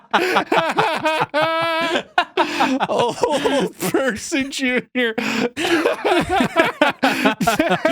That's pretty good. That's my favorite thing he brought to this show in a long time. The trolls do have singers sometimes. Fuck. Chief Old Person is so funny. Other people make fun of it. Of course. Reported for intolerance. Bye-bye. Very, very tough. Navy SEAL. Oh, yeah, that's totally tough. That's what the military trains. You freak out and announce what you're doing. Yeah. Yeah. All right, some miscellaneous. Some miscellanea. Here he is in the hospital with, I think that was his wife, so I blurred her out again. I've been dead. I could tell you what's on the other side, but you wouldn't believe me. You won't want to. Okay. And there he is in the hospital bed. Yeah. People looked at, so he claims that he was disabled, or is disabled, with an injury. He says he's 80% disabled. Which, was it, damn it. Is it not on this? Hold on. Does his website, go back, does his website on the homepage feature a quote from himself? Where? Oh, yes. What an egotistical fuck. You kidding? First drafts happen. Thank God you can only get better. Quote Joseph Malik on josephmalik.com. Correct, yes. And then there's his manuscripts, which he all printed out, I guess, or typed on a typewriter. I don't know. Yeah. In 2012, I was critically injured during Operation Enduring Freedom Horn of Africa. And yes, that's actually a thing. I spent a few months in a wheelchair in hospital in Texas. I don't know why that wouldn't be a thing. Like, who would quit? Sure, why not? See, why do you, if it's real, why do you have to follow it up with that? Why do you have to preempt oh, no, it's real. It is a real thing. If you're confident and it's a real thing, you don't have to say that. Just say that's what happened. You know? Fuck. The army determined me to be 80% disabled, with the entirety composed of combat-related injuries. If you've served, you'd know what kind of severity we're talking about. If you haven't served, just know that the most common way to get 80% is losing all 4 limbs.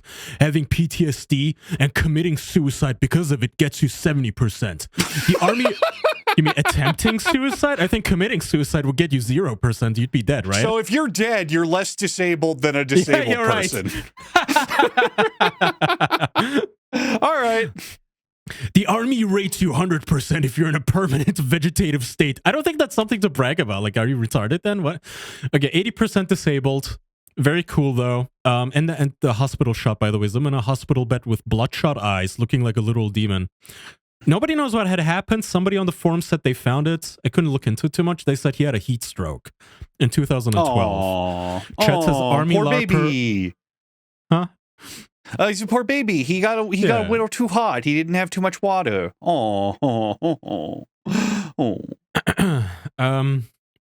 Chet says Army LARPer, stolen valor. Be careful, he'll find you. He has your address. He has your address. He will. This and guy's he'll post way about scarier than he'll Shane. find you outside parked in your white Ford F-150, and he'll talk about how the smoke grenade in his bug out bag is going to be tied with his wife's used hair tie, and he's going to lob it into your car, and as soon as you bail out of your car, he's going to notice that you're wearing full battle rattle, so you were prepared for a fight. You've got all that stuff, and he's going to say, "How dare you make me teach you the fundamentals," as he gets all up in your face and takes you down. Did I cover all the cliches that he uses, Kaya? Is that all of them? Did I miss any? Yes, correct. It doesn't matter if you drive a Tesla. It's a white F-150 is the main point. It's a white Ford F-150 in all instances. Oh, I forgot the last one. I forgot the last one. While he's in a fist fight with you, fighting for his life, his wife is going to show up and go, "What do you need, honey?" and start tossing guns at him from the sidelines. There you go. That's all of them. Like the girl in BioShock Infinite tossing coins and guns. Yeah. Joseph, catch! And she throws a fucking pistol at him. Oh, what a cool guy. I noticed something about internet with like weirdo dudes who like to act super straight and badass is that they like to brag that they always have folders of gay porn. I don't know why. In an insulting way. So he's replying to somebody who's arguing with his own trolls, like a completely unrelated guy arguing with unrelated trolls in his replies. Joseph says, "When I was over at the Bat Place, I'd used the Goatsy Gambit. I kept a folder with a few dozen of the roughest, ball-slappingest interracial guy-on-guy, guys-on-guy JPEGs I could find. When a troll like this came for me via DM, I'd hose down his inbox with massive, sweaty cocks until he blocked me." Yeah, everyone knows that trolls don't look at gay porn ever. It's their weakness. If you find an internet troll who does that with their free time, send them gay porn and they just immediately fold. They can't take it. Never, never, never. Oh yeah, you loser? I have terabytes of interracial porn on my computer. Yeah, all right. The Goatsy Gambit. Yeah, chat's a joke's on you. I collect gay porn. I prepared for this one. My bug out bag is a smoke grenade, one of my wife's used hair ties, and a thumb drive with terabytes of guy-on-guy interracial porn. You don't stand a chance.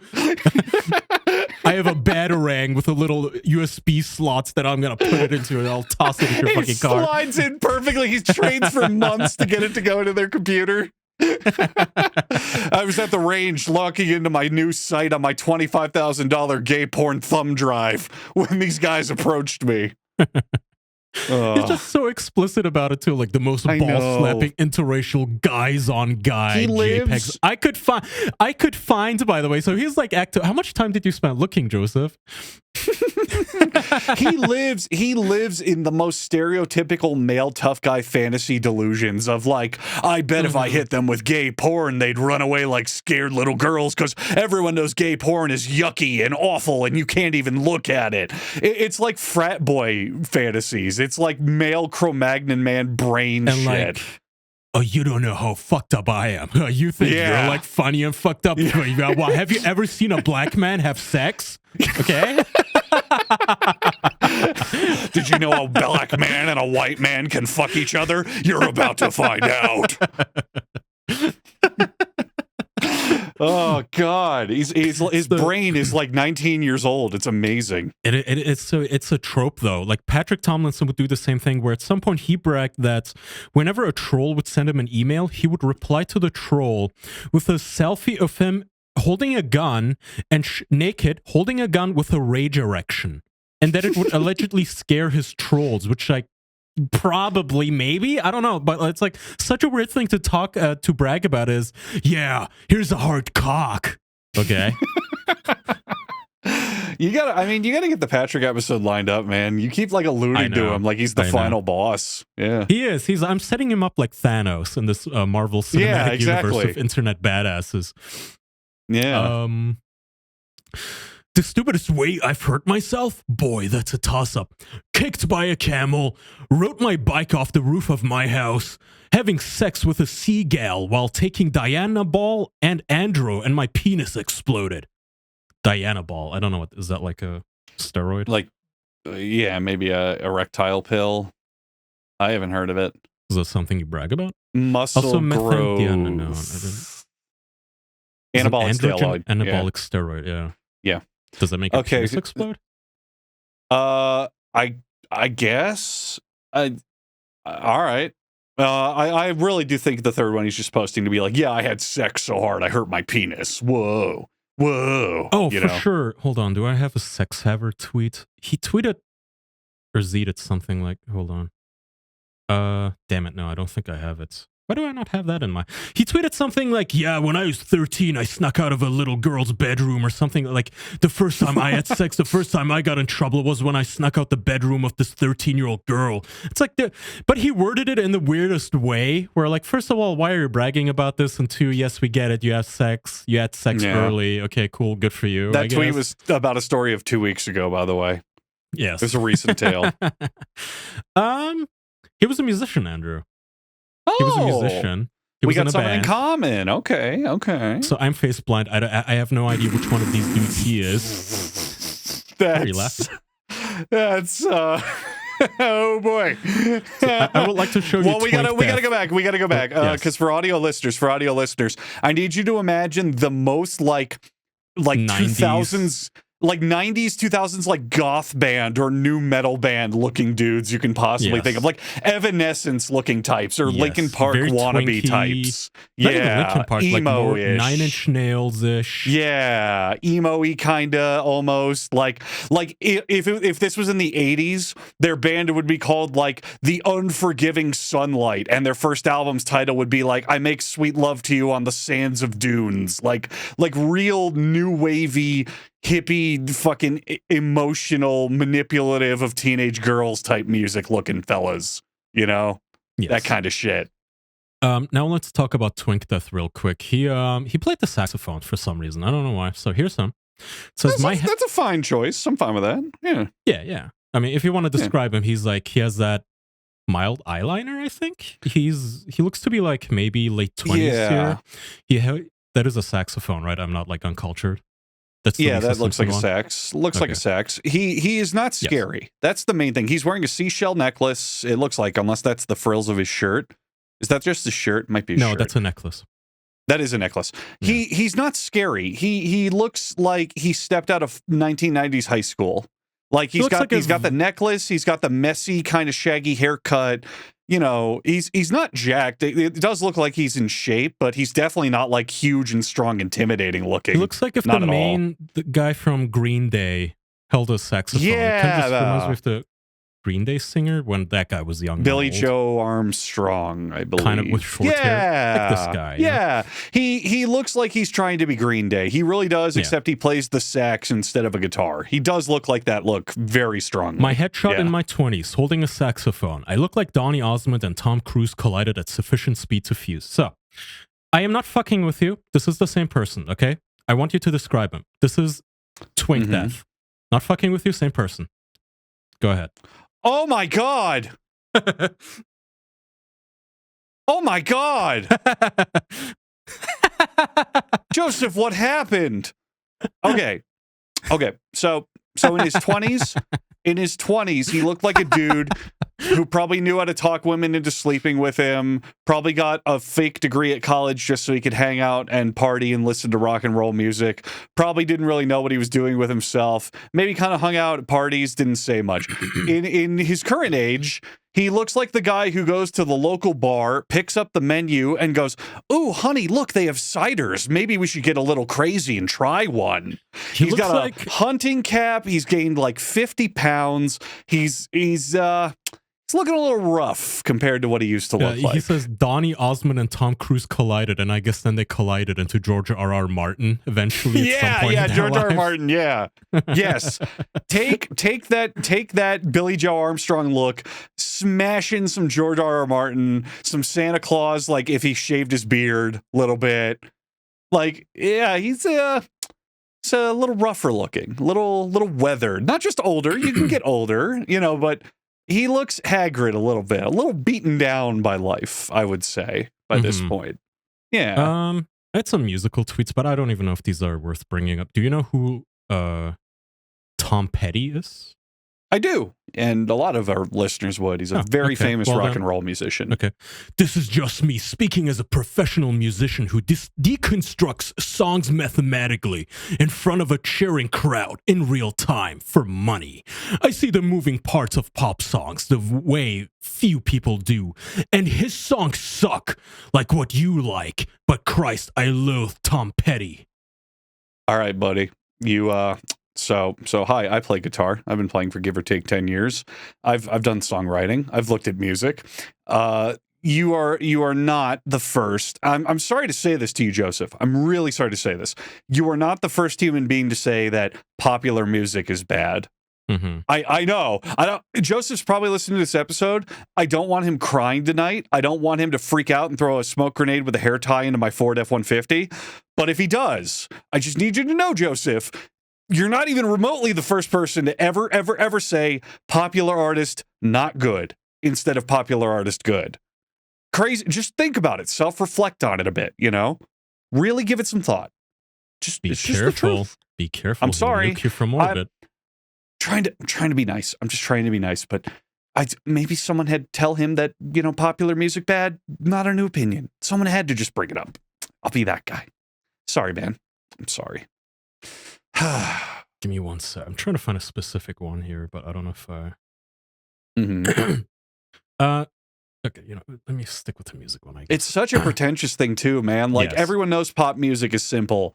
Like, of course it is. He's like, I see the moving parts of pop music the way few people do. No, you see it the way everyone does. It's just most people like music that's good. They don't care how complex or different or unique it is. They just like songs that are catchy and fun to listen to. It's not that complicated. But he's that simple. He's so smug too. It fucking blows having been a professional multi-instrumentalist and songwriter for half my life, dropping out of the music scene for nearly a decade and a half, and picking it back up to realize that while technology has exploded, only like 5 musicians legit invented anything while I was gone. That's not even remotely true. That's the dumbest fucking thing ever. It's also just so smug. Like, it is. Dude. Like, what have you invented? What are we doing here? This is such a stereotype where you're like a musician who doesn't have a big audience, so you blame the music scene. Oh, they don't like my stuff because whatever. Wow, I can't believe it. Accessible and widely appealing music is more popular than specific shit. That's crazy. What do you mean my underground techno death metal band will never add a hit record like the Beatles? I don't understand. Such a stupid opinion. Here he is rocking out on the floor of the stage with a saxophone. Me playing a tenor saxophone on a festival stage, lying on my back. I'm wearing a swing band style vest and fedora. Circa 2008. Oh, those were already not popular by then. Yeah, well, circa 2008, he was doing this, having fun while Shane was getting divorce raped over his PlayStation 2. So he was at least winning over Shane. Again, I really want to point this out with Joseph. I need to point this out. The dude is already there. He's got successful books. He can play instruments, apparently, and write his own music. He's married. Shut the fuck up and get off the internet, Joseph. Write part 3 of the fantasy trilogy instead of whatever the fuck you keep blue skying about. Your life will improve exponentially. It's crazy. It's just the irony, right? Like, okay, well, if you're bragging this much about being so much of a badass, I tend to not believe you. People generally don't feel the need to brag about it because they know it's true.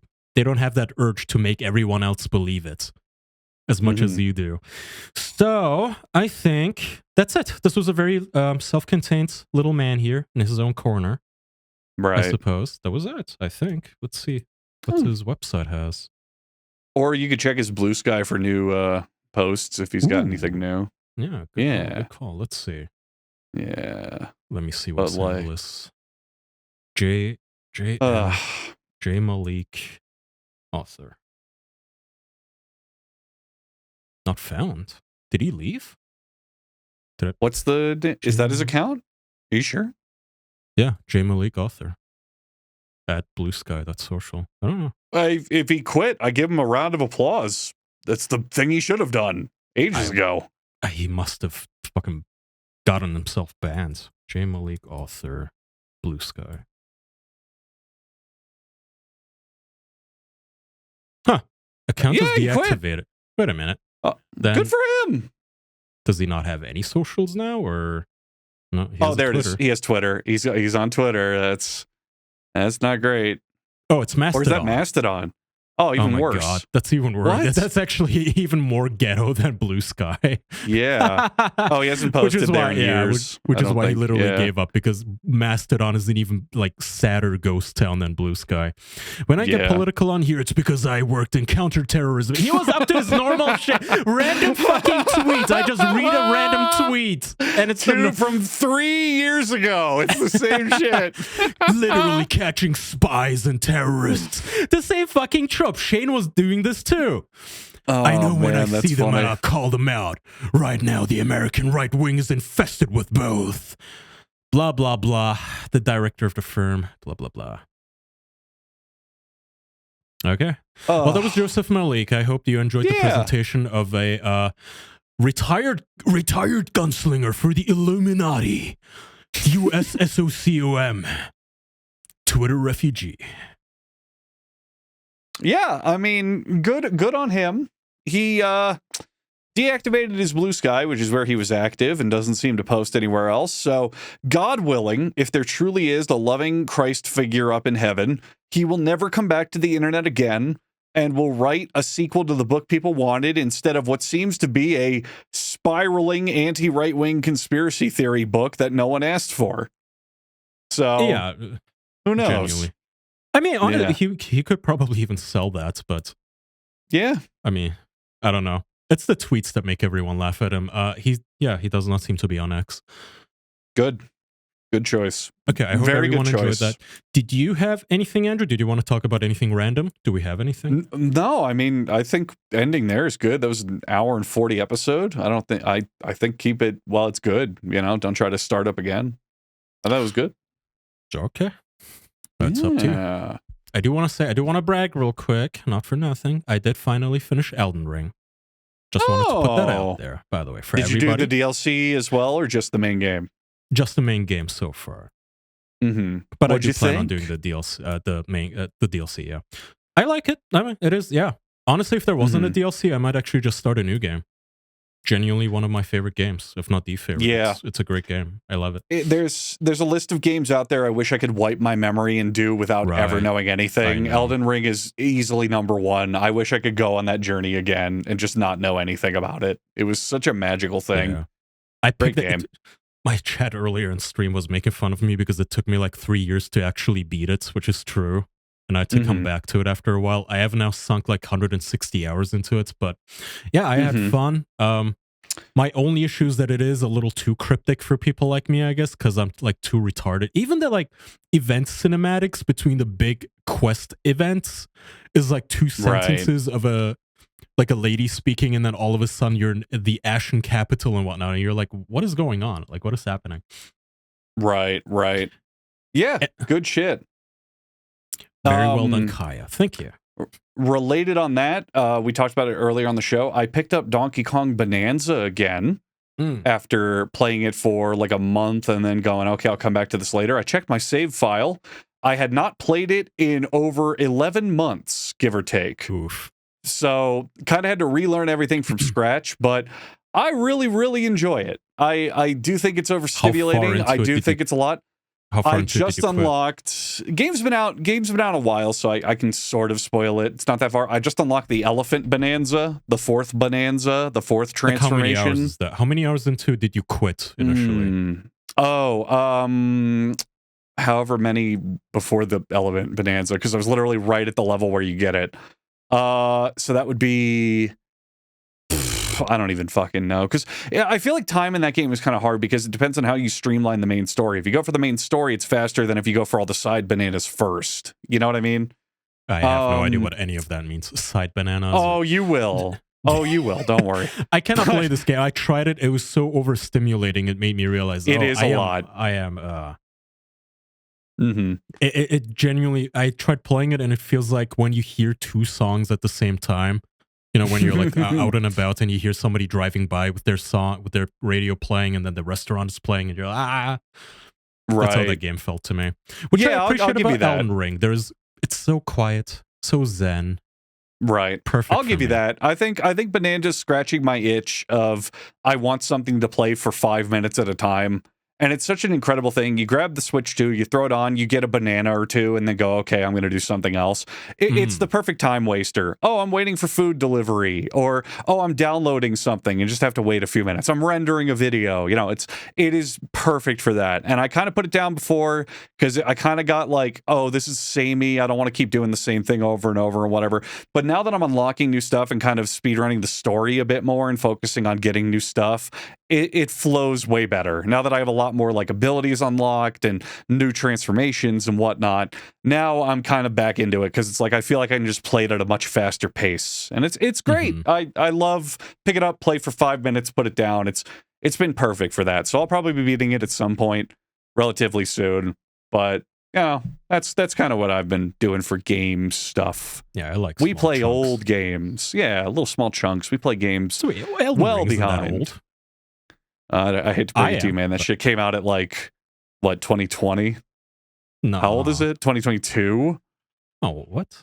Oh, it is. But 4 years isn't that much. What do you mean, 4 years? 2022, man. That's not that long ago. What? Okay, that is not that long I know, ago. But compared to the internet, which is all flash in the pan, trending shit, this game is dead and ancient, and no one will ever play it again. But I'm with you. Well, I'm with you, man. I like it, except it's, again, the thing one last thing. One last thing before we leave. I wanted to bring up a new very quick segment that we can check in on every week. Very quick 2-minute thing, little warm-up topic, if you will. I guess? Sure, go ahead. How many players does Marathon have? Not Marathon, Arc Raiders. Oh, right. Yes. So I saw a couple people suggest this to me, and I think it's a very good idea. We did the what was the game? The game that flopped super hard? The Concord? Game Concord. Was it? No, not Concord. The other one. The one that it came out and Jeff Keighley was all over it, and the Game Awards. High Guard. Thank you. High Guard. We did a weekly check-in for High Guard where we would see how many people were playing it until the servers went offline and it became abysmal. Arc Raiders is apparently going through a very similar trajectory as people are getting bored of the game. They're just not releasing any new content. The player count is slowly dropping off. People are complaining of cheaters that don't get answered. They're complaining of bugs that don't get fixed. Apparently, they just put the game out and just never touched it from launch, roughly, basically. So Arc Raiders had a launch of 500,000 players, which is a huge, huge amount. And Kaya, would you like to currently guess how many people are playing Arc Raiders this very second?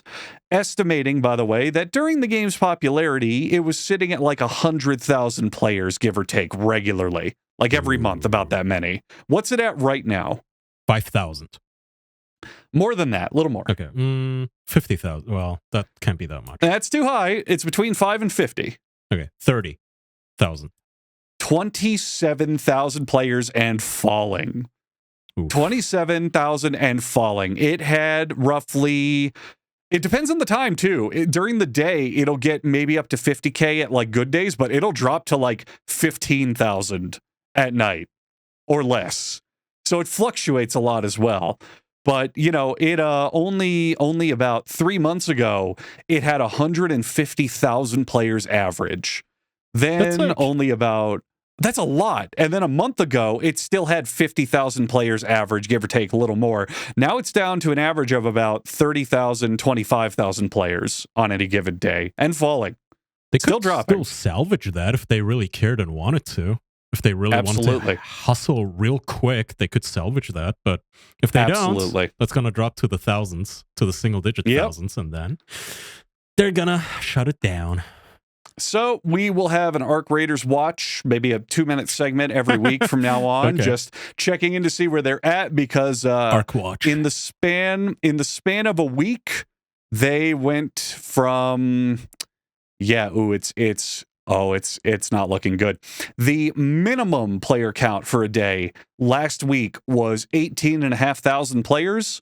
As of last night, it was 15,500 players minimum player count. So it is dropping fast. Mm-hmm.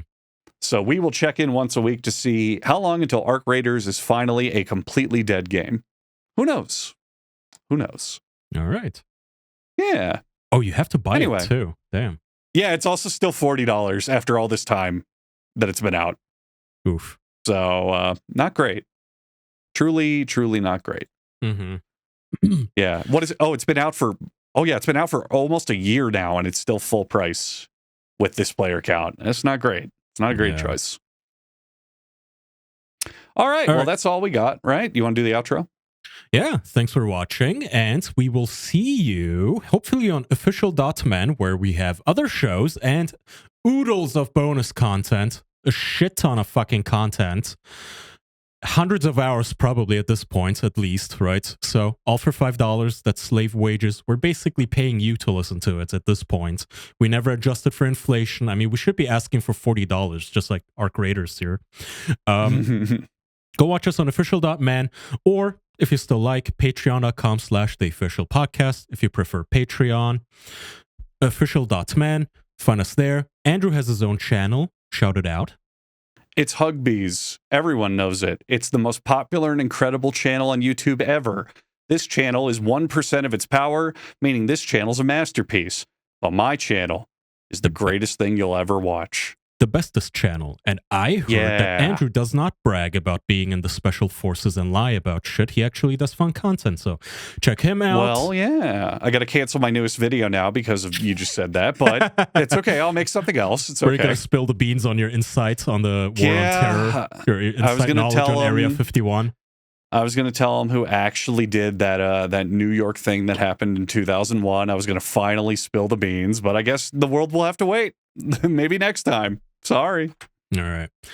I stream Kaya Orsan, Twitch, YouTube, whatever. I generally scream about Europeans and how much I hate Europe.